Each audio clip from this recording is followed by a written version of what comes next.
आदरणीय दर्शकवृन्द नमस्कार। यहाँहरू हेर्दै हुनुहुन्छ नागरिक अनलाइन टिभी र म छु अर्जुन लिम्बू। गत वैशाख 30 गते 753वटा पालिकाहरूको लागि भएको स्थानीय निर्वाचनको पछिल्लो अपडेट लिएर म तपाईहरुको सामुन्ने आएको छु। गत वैशाख 30 मा सम्पन्न स्थानीय तहको निर्वाचनका नतिजाहरू परिणामहरू धमाधम आइराखेका छन् र जहाँ आउन बाँकी छ त्यहाँ पनि तीव्र रूपमा मतगणनाहरू भइराखेको अवस्था छ।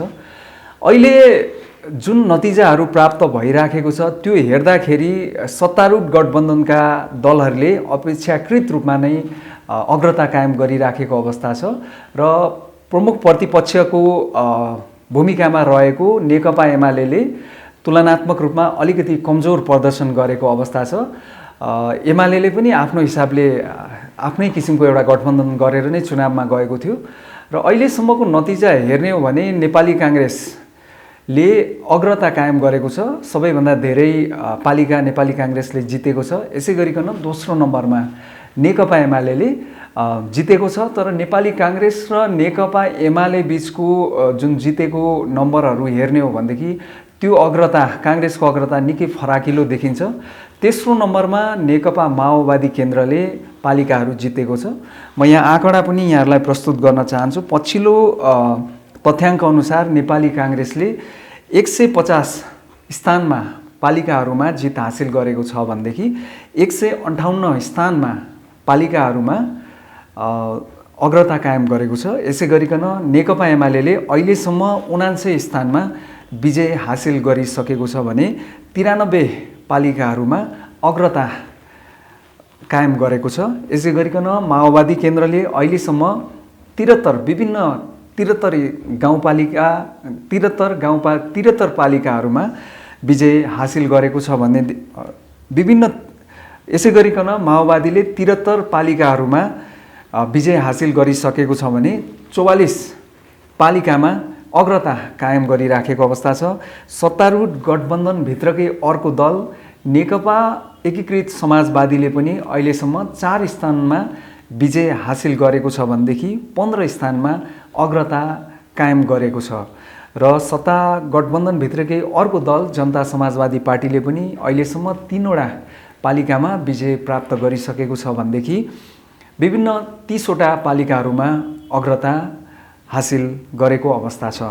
यसरी हेर्दाखेरि सत्तारूढ गठबन्धन जुन चाहिँ नेपाली कांग्रेस, माओवादी केन्द्र, जनता समाजवादी पार्टी, नेकपा एकीकृत समाजवादी लगायतका दलहरूको जुन एउटा सत्तारूढ गठबन्धन छ, ती सत्तारूढ गठबन्धनका घटकहरूले अपेक्षाकृत रूपमा सन्तोषजनक सुधारात्मक परिणाम हासिल गरेका छन् भने नेकपा एमालेको गत स्थानीय निर्वाचन जुन चाहिँ 2074 सालमा भएको थियो त्यो हिसाबले निकै फितलो प्रदर्शन भएको छ र नेकपा एमाले सत्तारूढ गठबन्धनले निर्वाचनमा धाँधली गरेको सम्म पनि उहाँहरूले प्रतिक्रिया दिइसक्नु भएको अवस्था छ।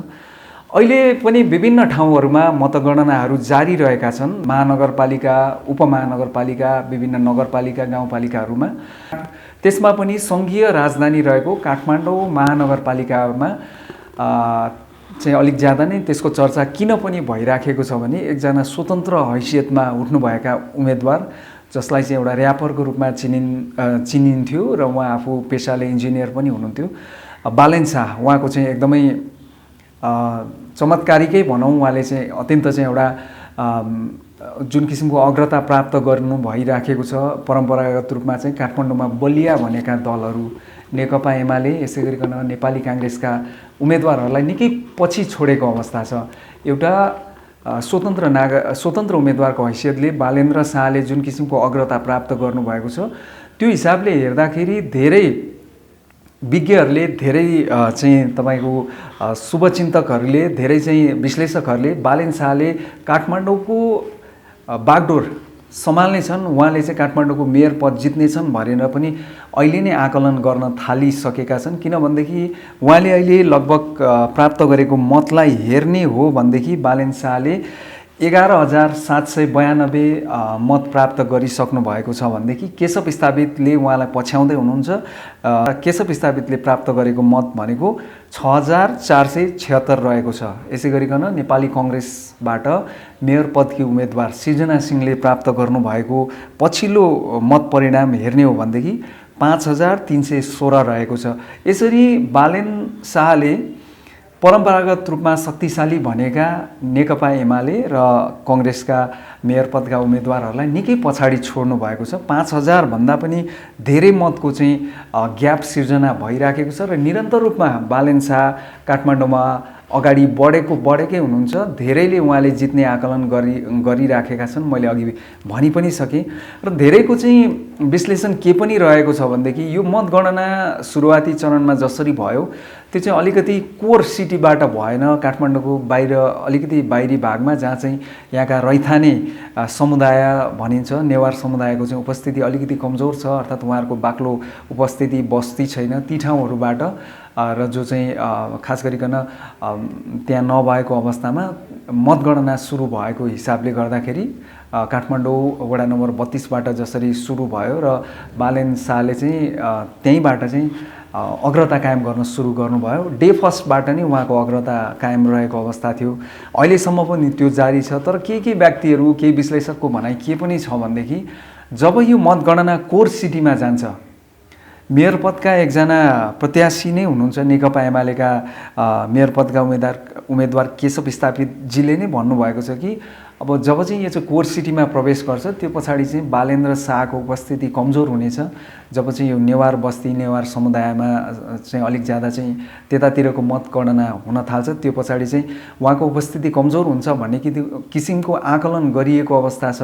यद्यपि अहिलेका तथ्याङ्कहरू र जति पनि वडाहरूमा गणना भइराखेको छ त्यसले त त्यस्तो देखाएको छैन, उहाँको अग्रता कायमै छ। तर जब यो चाहिँ मुख्य सिटीभित्र अर्थात् नेवार समुदायको जहाँ चाहिँ अलिक जनघनत्व छ त्यहाँ प्रवेश गर्छ, त्यो पछाडि कस्तो होला, बालेनको पोजिसन के होला भन्ने विषयमा हामीले पनि त्यो पछाडि मात्रै आकलन प्रक्षेपण गर्न सक्ने अवस्था छ। किनकि अहिलेसम्मको तथ्याङ्क हेर्दाखेरि विभिन्न वडाहरूमा एमालेको अर्थात् कङ्ग्रेसकै उम्मेदवारहरूले, वडा अध्यक्षहरूले जुन किसिमको मत प्राप्त गर्नुभएको छ त्यो मत चाहिँ सोही पार्टीका मेयर पदका उम्मेदवारहरू सृजना सिंह अर्थात् केशव स्थापितले चाहिँ प्राप्त गर्नुभएको अवस्था छैन। त्यो हिसाबले भन्दाखेरि वडा अध्यक्ष पार्टीको मान्छे रोजेर पनि मेयरमा चाहिँ स्वतन्त्र अर्थात् बालेनलाई रोजिएको पनि देखिएको अवस्था छ। यसै गरिकन उपमेयरमा काठमाडौँ महानगरको उपमेयरमा हेर्ने हो भनेदेखि नेकपा एमालेको तर्फबाट जो चुनाव लड्नु भएको छ उपमेयर पदमा सुनिता डङ्गोल, उहाँ चाहिँ पूर्व मिस नेवा पनि हुनुहुन्छ र उहाँले पनि केही समय अगाडि यो निर्वाचन को तयारी गरिँदै गर्दाखेरि चाहिँ उहाँले पनि काठमाडौँ महानगरमा एउटा मेयरको उम्मेदवार बन्ने घोषणा गर्नुभएको थियो। पछाडि चाहिँ नेकपा एमालेबाट उहाँ उठ्नु भएको छ। तर उहाँले जुन किसिमको अभूतपूर्व रूपमा मत प्राप्त गरिराख्नु भएको छ, उहाँको निकटतम प्रतिद्वन्द्वीका रूपमा रहेका नेकपा एकीकृत समाजवादीका चाहिँ रामेश्वर श्रेष्ठ जो चाहिँ गठबन्धनका साझा उम्मेदवार पनि हुनुहुन्छ मेयर पदका, उहाँ र उहाँको मतको डिफ्रेन्स हेर्ने हो भनेदेखि सुनिता डङ्गोलले प्राप्त गर्नुभएको मत निकै नै धेरै छ। त्यो हिसाबले गर्दाखेरि सुनिता डङ्गोलजीको उपमेयर पदमा चाहिँ विजयी हुने भनौँ, उहाँले चाहिँ त्यसमा चाहिँ जित हासिल गर्ने सम्भावना निकै रहेको अहिलेको आजको मितिसम्मको मतगणनाको ट्रेन्ड हेर्दाखेरि हामीले त्यसरी आकलन गर्न सक्छौँ। र अघि मैले भनेअनुसार जब चाहिँ काठमाडौँको नेवार समुदायको बाहुल्य रहेको क्षेत्रमा मतगणना सुरु हुनेछ त्यो पछाडि बालेनको पोजिसन के हुन्छ भन्ने एउटा क्युरियोसिटी चाहिँ धेरै मान्छेहरूमा रहेका छन्। यही हिसाबले बालेन शाहले मत प्राप्त गर्ने हो भने उहाँ मेयर हुनुहुन्छ भन्ने कुरामा त कुनै दुविधा रहेन। तर त्यो नेवार समुदायको जुन एउटा चाहिँ बाहुल्य रहेको स्थानमा जब चाहिँ मतगणना हुन्छ त्यो पछाडि चाहिँ उहाँको यो स्पिडमा ब्रेक लाग्छ भन्ने जुन भनाइ छ त्यो कतिको सत्य होला त्यो पनि केही दिनले अवश्य देखाउने नै छ। तर एउटा उल्लेखनीय कुरा यसमा के पनि छ भने स्वतन्त्र उम्मेदवारकै रूपमा रहनुभएका नेवार समुदायकै सुमन सायमी जो हुनुहुन्छ, उहाँ चाहिँ एउटा गुठी अभियन्ताका रूपमा पनि चिनिनुहुन्छ। उहाँ पनि त्यहाँ स्वतन्त्र उम्मेदवारका रूपमै रहनुभएकोले भोलि त्यो नेवार समुदायभित्र को मतगणना सुरु हुँदा पनि उहाँले पनि उल्लेख्य रूपमा मत प्राप्त गर्ने एक किसिमको आकलन छ र त्यसले पनि बालनयन शाहलाई अन्ततः फाइदा नै हुन्छ भन्ने चाहिँ धेरैको आकलन रहेको छ। यद्यपि काठमाडौँ महानगरमा 1,91,000 चान्चुन मतदाताले मत दिएका छन्। त्यति मतगणना गर्नुपर्ने अवस्था छ। त्यो भएको भएर अहिले 15% भन्दा पनि कम मात्रै चाहिँ तपाईँको चाहिँ मतगणना भएको अवस्थामा धेरै कुराहरू अहिले नै हामीले खुलेर भन्न सक्ने अवस्था छैन। तर ट्रेन्ड हेर्दाखेरि बालेन शाह निकै उत्साहित, उहाँका समर्थकहरू निकै उत्साहित हुनुपर्ने अवस्था हामीले देखिराखेका छौँ। यसै गरिकन अर्को एउटा महत्त्वपूर्ण स्थल भनौँ र स्थानीय निर्वाचनको हिसाबले भन्दाखेरि काठमाडौँ महानगर जत्तिकै चर्चामा रहेको अर्को ठाउँ चितवनको भरतपुर महानगरपालिका, त्यहाँको मत परिणाम अर्थात् त्यहाँको चर्चा पनि उत्तिकै छ। त्यहाँ चाहिँ खास गरिकन नेकपा माओवादी केन्द्रका अध्यक्ष पुष्पकमल दाहालकी सुपुत्री पनि हुनुहुन्छ र भरतपुर महानगरपालिकाका पूर्व मेयरै हुनुहुन्छ रेणु दाहाल, जो यसपालि पनि भिड्दै हुनुहुन्छ र उहाँको चर्चा पनि यति बेला अत्यन्त चुलिएको अवस्था छ। त्यहाँ जुन किसिमले प्रतिस्पर्धा भइराखेको छ, नेकपा एमाले का उम्मेदवार विजय सुवेदीसँग रेणु दाहालको जुन किसिमको एउटा नेक टु नेक प्रतिस्पर्धा भन्नुपर्छ, तर अहिले पछिल्लो समयमा आज आएर चाहिँ रेणु दाहालले निकै अग्रता कायम गरिराखेको अवस्था छ। अहिले यो रिपोर्ट तयार पार्दासम्म भरतपुर महानगरपालिकाको मत परिणाम हेर्ने हो भनेदेखि रेणु दाहालले तपाईँको 6,794 मत प्राप्त गर्नुभएको छ भनेदेखि उहाँका प्रतिद्वन्दी नेकपा एमालेका उम्मेदवार, यद्यपि उहाँलाई पनि त्यहाँ चाहिँ राष्ट्रिय प्रजातन्त्र पार्टीले पनि सघाएको अवस्था छ। राष्ट्रिय प्रजातन्त्र पार्टी र नेकपा एमाले गठबन्धन गरेर चुनाव लडेको अवस्था हो भरतपुर महानगरपालिकामा र उहाँ विजय सुवेदीले चाहिँ अहिलेसम्म प्राप्त गर्नुभएको मत चाहिँ 6,548, रेणु दाहालको 6,794। यो हिसाबले हेर्दाखेरि लगभग 246 मतको मतान्तर कायम भएको छ। रेणु दाहालले यति मतले चाहिँ उहाँलाई लिड गरिराख्नु भएको छ भनेदेखि एउटा चिन्ताको विषय चाहिँ त्यहाँ के पनि भएको छ भनेदेखि सत्तारूढ गठबन्धनका रूपमा जसरी चुनाव लड्ने निर्णय चाहिँ सत्तारूढ गठबन्धनले गर्यो, तर स्थानीय तहमा धेरै ठाउँमा त्यो भएको पनि छैन। भरतपुरकै केसमा भन्ने हो भनेदेखि धेरै काङ्ग्रेसीहरूले असन्तुष्टि जनाएका थिए, तर निर्वाचनको खास गरिकन भरतपुरमा चाहिँ जब चाहिँ सत्तारूढ गठबन्धनले भरतपुर चाहिँ नेकपा माओवादी केन्द्रलाई दिने, उहाँको भागमा चाहिँ जाने निर्णय गर्यो, त्यो पछाडि मुख्यतः नेपाली काङ्ग्रेसका त्यहाँका स्थानीय नेताहरूले धेरै नै चाहिँ उहाँहरूले चाहिँ त्यसमा असन्तुष्टि जनाएको अवस्था थियो। धेरैलाई चाहिँ शीर्ष नेताहरू, दलका चाहिँ प्रमुख नेताहरूले चाहिँ उहाँहरूलाई साम्य बनाउनु त भयो, तर एकजना पूर्व सांसद जगन्नाथ पौडेल जो हुनुहुन्छ उहाँले चाहिँ मान्नु भएन र काङ्ग्रेसबाट विद्रोह गरेर उहाँले चाहिँ एउटा स्वतन्त्र हैसियतमा भुइँकटर चाहिँ एउटा चुनाव चिन्ह लिएर उठ्नु भएको अवस्था छ र उहाँले निकै राम्रो मतै प्राप्त गर्नुभएको छ। स्वतन्त्र उम्मेदवारकै हैसियतले पनि अहिले पछिल्लो उहाँको मत, उहाँले प्राप्त गरेको मतलाई हेर्ने हो भनेदेखि 3,353 मत प्राप्त गर्नुभएको छ र यसरी हेर्दाखेरि भरतपुरमा अहिले आएर रेणु दाहालले अग्रताहरू निरन्तर कायम गरिराख्नु भएको छ।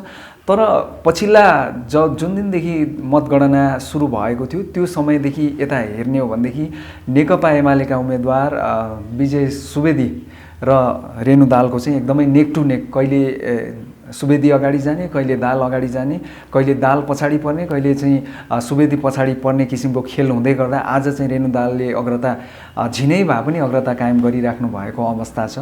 एउटा महत्त्वपूर्ण कुरा यो आजको विश्लेषणमा म के पनि प्रस्तुत गर्न चाहन्छु भनेदेखि अधिराज्यभरिका, देशैभरिका 753 यी पालिकाहरूमा भएको यो स्थानीय तहको निर्वाचनमा एउटा महत्त्वपूर्ण कुरा के पनि नोट गर्नुपर्ने देखिएको छ भनेदेखि विशेष गरिकन स्वतन्त्र उम्मेदवारहरूको हैसियत निकै नै सुदृढ देखिएको अवस्था छ। काठमाडौँ महानगरमा पनि बालेन शाहको जुन किसिमको लिड देखिएको छ त्यसले पनि अब धेरै एउटा चर्चा प्राप्त गरिराखेको छ। यस्तै हिसाबले भन्नुहुन्छ भनेदेखि तपाईँ पश्चिमको कैलालीको धनगढी उपमहानगरपालिकामा त्यहाँका चाहिँ मेयर पदका स्वतन्त्र उम्मेदवार गोपाल हमालले चाहिँ गठबन्धनका निवर्तमान मेयरै पनि हुनुहुन्छ धनगढीको। उहाँलाई दोब्बरभन्दा धेरै मतले चाहिँ भनौँ उहाँलाई चाहिँ दोब्बरभन्दा बढी मतले चाहिँ उहाँलाई चाहिँ जित्नु भएको छ र निरन्तर त्यहाँ मतगणना भइराखेको छ। धरानमा हर्क साम्पाङहरूको चर्चा भइराखेको छ र धेरै स्वतन्त्र उम्मेदवारहरूले छिटपुट रूपमा चुनाव जितिराख्नु भएको छ। यो हिसाबले हेर्दाखेरि स्वतन्त्र हैसियतमा उठेका व्यक्तिहरूले पनि राम्रै जनताले उहाँहरूलाई पनि पत्याएको अवस्था छ। निरन्तर रूपमा यसरी हामी यो गत वैशाख 30 गते सम्पन्न भएको स्थानीय तहको निर्वाचनको मत परिणामको समीक्षा हामी गरि नै रहनेछौँ। नागरिक अनलाइन टिभी हेर्दै गर्नुहोला। हस्त नमस्ते।